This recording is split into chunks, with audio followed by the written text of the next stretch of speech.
मानस की सभी मेरा प्रणाम। आज की कथा रामचरितमानस की पंचम सोपान सुंदर कांड के मंगलाचरण से प्रारंभ करने जा रहे हैं। श्रद्धालु जन कथा का ध्यान से श्रवण करें। शांतम शाश्वत प्रिय मेयनम निगम निर्वाण शांति प्रदम ब्रह्मा फणीन्द्र सेन सेव्यम निशम वेदांत वेवं विभुम रामाख्यम जगदीश्वरम सुरो गुरुम माया मनुष्यम हरि वंदेहम करुणाकरम रघुवर भूपाल चूड़ामणि। शांत सनातन अप्रिय प्रमाणों से परे निष्पाप मोक्ष रूप परम शांति देने वाले ब्रह्मा सम्मुख और शेषी निरंतर सेवित वेदांत के द्वारा जानने योग्य सर्वव्यापक देवताओं में सबसे बड़ी माया से मनुष्य रूप में दिखने वाले समस्त पापों को हरने वाले करुणा की खान रकुल में श्रेष्ठ तथा राजाओं को शिरोमणि राम कहलाने वाले मैं जगदीश्वर की मैं वंदना करता हूँ। नान्या स्पृहा रघुपति देश मदीये सत्यम वदामि च भवान् किरांतरात्मा भक्तिं प्रियच्छं रघुपुंगं निर्वरामि कामदोषरहितं कुर्मानसं च। हे रघुनाथ जी, मैं सत्य कहता हूँ और फिर आप सबकी अंतरात्मा ही है। आप सब जानते ही हैं कि मेरे हृदय में दूसरा कोई इच्छा नहीं है। हे रकुल श्रेष्ठ, मुझे अपनी निर्भरा पूर्ण भक्ति दीजिए और मेरे मन को काम आदि दोषों से रहित कीजिए। अतुलित बाल बलधामम हेम शेरावदेहम धनजवन कृशानु ज्ञानी नाम नगण्यम सकल गुण निधानम मानरामदीशम रघुपति प्रिय भक्तम मातु जातम नमामि। अतुल बल के धाम सोने के पर्वत सुमेरी के समान कांतियुक्त शरीर वाले दैत्य रूपी वन को विध्वंस करने के लिए अग्नि रूप ज्ञानियों में अगण्य है संपूर्ण गुणों के निधान वानरों के स्वामी श्री रघुनाथ जी के प्रिय भक्त पवन पुत्र श्री हनुमान जी को मैं प्रणाम करता हूँ। जामवंत के वचन सुनाए सुने हनुमंत हृदय भाई तब लगे मोही पर तुम आई से दुख कंद मूल फल खाई। जामवन के सुंदर वचन सुनकर हनुमान जी के हृदय को बहुत ही भाई। वे बोले, हे भाई, तुम लोग दुख सहकर कंदमूल फल खाकर तब तक मेरी राह देखना। जब लगे आवो सीता देखी हुए काज मोहि हर्ष विशेषी है कहनाए समय कह माथा चले हर्ष ही धरे रघुनाथा। जब तक मैं सीता जी का पता लगा कर ना आऊं काम अवश्य होगा, क्योंकि मुझे बहुत ही हर्ष हो रहा है। यह कहकर और सबको मस्तक नवाकर हृदय में श्री रघुनाथ जी को धारण करके हनुमान जी हर्षित होकर चले। सिंधु तीर के भूधर सुंदर कौतिक कूद चढ़े ताऊ पर बार बार रघुवीर समारी तरे क्यों पवन तले बलवारी। समुद्र के तीर पर एक सुंदर पर्वत था। हनुमान जी ने खेल से ही अनायास से कूद कर उसके ऊपर जा चढ़े और बार बार श्री रघुवीर जी का स्मरण करके अत्यंत बलवान हनुमान जी उस पर से बड़े वेग से उछले।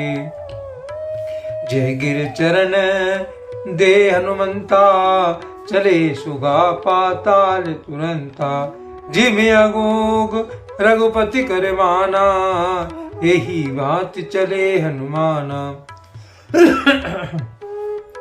जिस पर्वत पर हनुमान जी ने पैर रखकर चले, जिस पर वे उछले, वो तुरंत ही पाताल में चला गया। जैसे रघुनाथ जी का अमोघ मांग चढ़ता हो, उसी तरह हनुमान जी चले।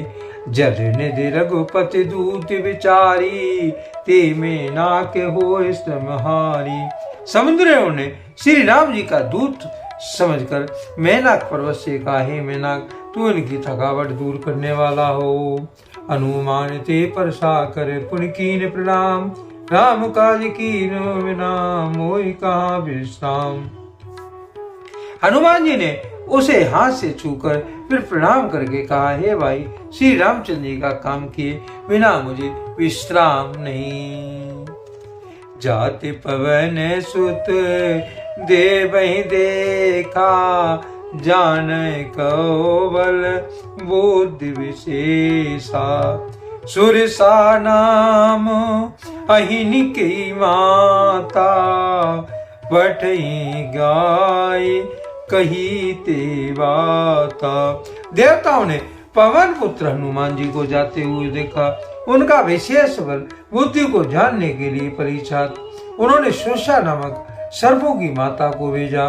उसने आकर हनुमान जी से यह बात कही, आज सुरई मोहि दीन आहारा, सुनत बचन कहे पवन कुमारा। राम काज कर फिर मैं आवूं, सीते कहे सुध प्रभु सुनावे।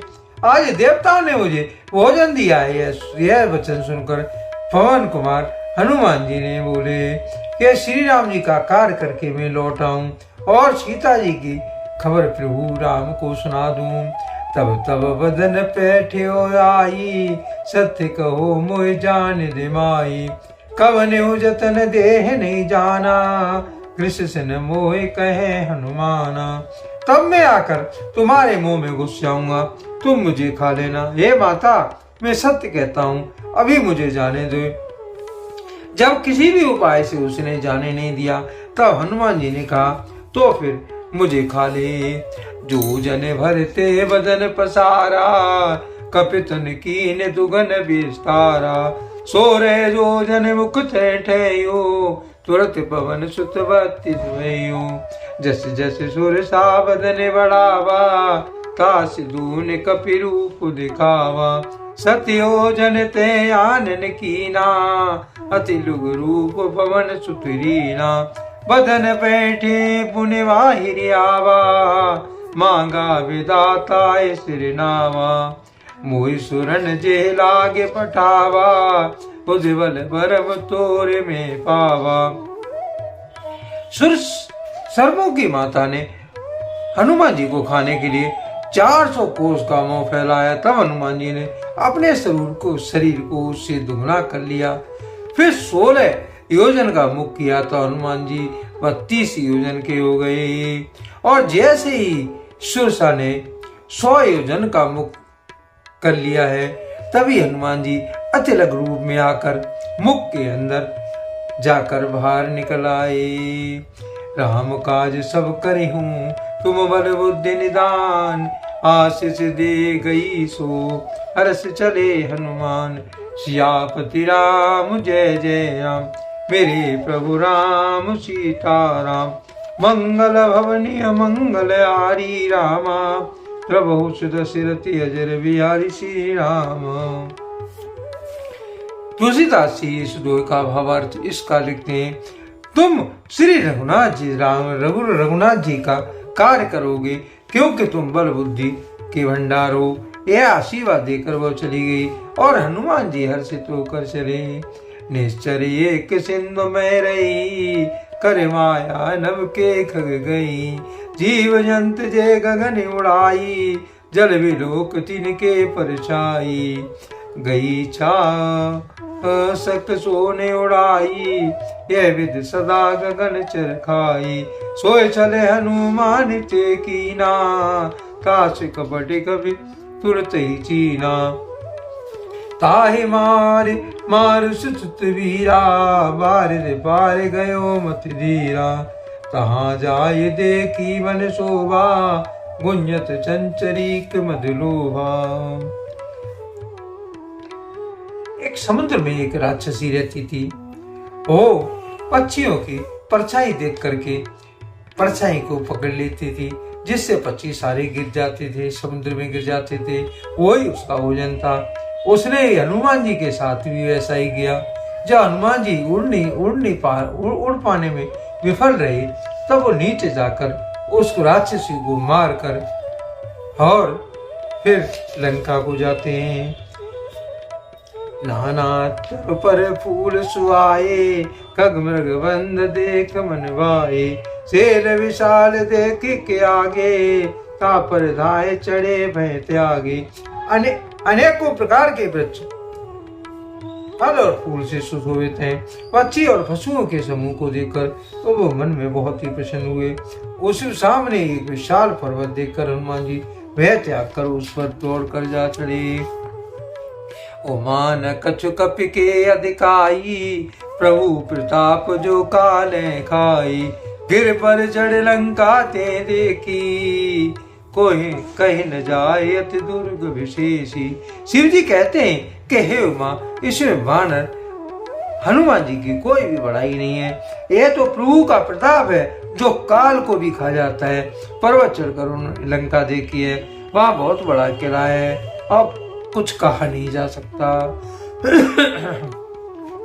अति उतंग जल निधि चौपासा, कनक कोटि परम परम प्रकाशा।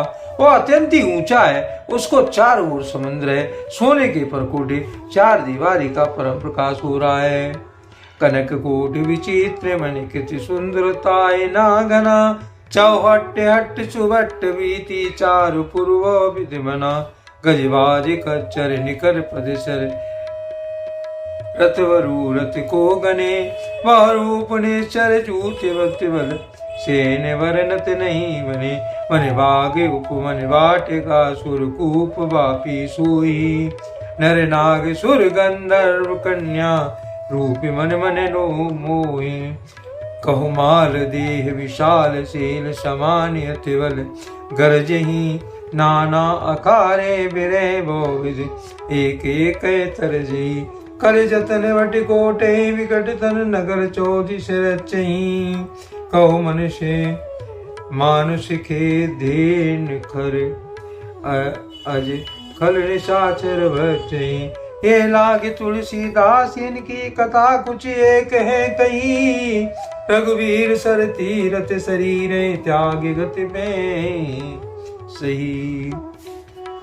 तुलसीदास जी ने इस जो वहां पर जो विचित्र चीज देखी है, वहां पशुओं के मांस खाए जा रहे हैं और जो मनुष्य गधे और सब चल रहे हैं और जो भट्ट हैं, पहलवान लोग हैं, वो अपनी पहलवानी कर रहे हैं, भयंकर गर्जना कर रहे हैं। और दुष्ट राक्षस भैंसों, मनुष्यों, गायों और गधों को बकरे खा रहे हैं। तुलसीदास जी ने इसीलिए इनकी कथा कुछ थोड़ी सी कही है। ये निश्चित रूप से श्री राम जी के बाण रूपी तीर्थ में शरीर को त्याग कर परम गति पाएंगे। पुर रखवारे देख बहु, कभी मन कीन विचार। अति लघु रूप धरो निशी, करो नगर पेशार। सियापति राम जय जय राम, मेरे प्रभु राम जय जय राम। तुलसीदास जी इस दोहे का भावार्थ इसका लिखते हैं। नगर के बहुसंख्यक रखवालों को देखकर हनुमान जी के मन में विचार किया कि अत्यंत छोटा रूप धरूं और रात के समय में प्रवेश करूं। आज के लिए कथा का यहीं पर विराम दिया जाता है। यदि मुझसे पढ़ने में कोई त्रुटि हो गई हो तो राम सेवक जानकर मुझे क्षमा करें। धन्यवाद। जय श्री राम।